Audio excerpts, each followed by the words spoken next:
My name is Anthony Lawang. I was born here in Melbourne, Australia, 1983. My parents met here in their 20s and they had an accident and I was born. If we go right back, like in the 90s, I still remember it vividly. Vanilla Ice was playing. The clip, they were dancing and I started just copying the TV. My dad comes out and then he's like, Benny, sumasayaw today, like this, you know. That stuck with me. I was like, I want to do that.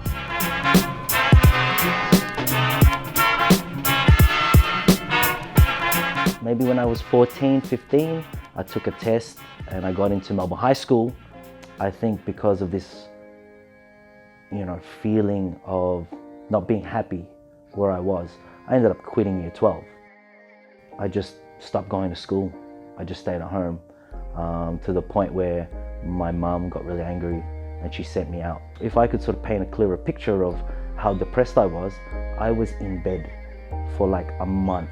So something's up, you know what I mean?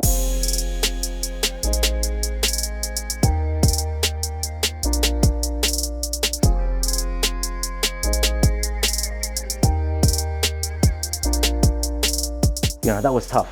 I get my heart broken for the first time in my life. My mother got Parkinson's disease. Then trying to deal with someone with dementia and having to leave your career in another city.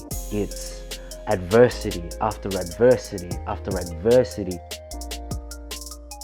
I completely isolated myself to the point of almost committing suicide twice. It was that serious, where I had someone tell me, you need to go see a psychologist. It's only being addressed now. Mental health issues, depression. Hold it now, wait, hold it. That's played out. Hit it!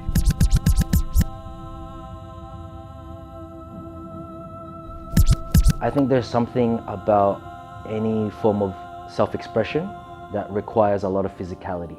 There's so much for a male, especially lots of testosterone, lots of aggression. And if you don't have someone you can speak to about your issues, then that's what the dance did for me. There'd be a time when we would dance and everything will vignette. Sun will muffle out and I'm in a zone and I'm this superhero in the Matrix. Like everything's slow motion, but I move 10 times the speed in slow motion. Some people think breakdancing is to break your bones. But what's funny is, yeah, you kind of do. You kind of bash yourself. Like, why would you want to spin on your head and twist your neck, Why would you want to slam your body into the ground? But there's something graceful about doing that. It's almost like a positive transmutation of feelings that are negative. If I feel angry, if I feel anxious, if I feel sad, that's what picks me up. Because it works on so many levels, physically, musically, mentally, dare I say spiritually. Dance for me has increased my capacity to be better than who I am right now. Every time. If I don't feel good, I just ruminate on negative things and become depressed. That's the result of me not trying to dance.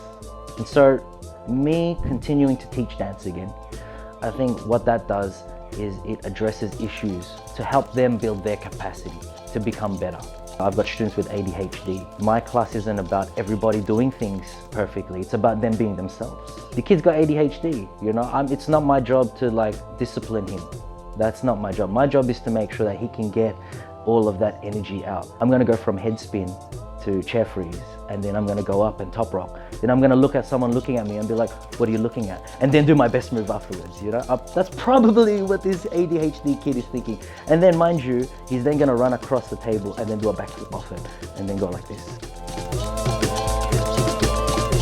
I think if people were to actually realize how important dance is in your life, then I think we could actually start making a difference.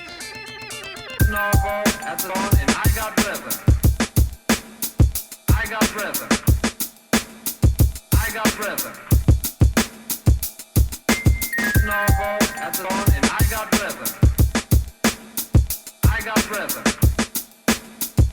got rhythm.